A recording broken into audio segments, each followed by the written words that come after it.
Elita dhe rënia e komunizmit në Shqipëri për mendimin tim ka qenë një shpërthim i kontrolluar. Edhe këtë do them, unë kam pas lexuar një rastisht duke përgatitur një botim për Vatrën në Amerikë. Aty gjej një letër të një ish drejtuesit të Federatës Vatra, i cili gjatë luftës ftohtë deri në 91-shin kishte qenë bashkëpunëtor i CIA-s amerikane. Pra shqiptar nga emigracioni politik. Dhe i dërgon dikujt një letër në Tiranë ku i thotë që kur vjen Ramiz Alia këtu thotë, kur shkon në New York, ju përgjërua CIA-s, thotë, ju përgjërua.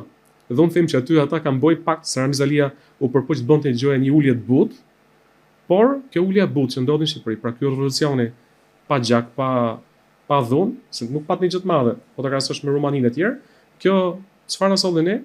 Na solli një demokraci të deformuar dhe të kontrolluar prapë nga ata. Po të kishte pas pak më shumë trazira, s'po them që derdhë gjak, se nuk e uroj atë gjë, po të kishte pas më tepër përplasje, unë mendoj që demokracia në Shqipëri do të kishte qenë më shëndosh se sa ajo që përjetuam.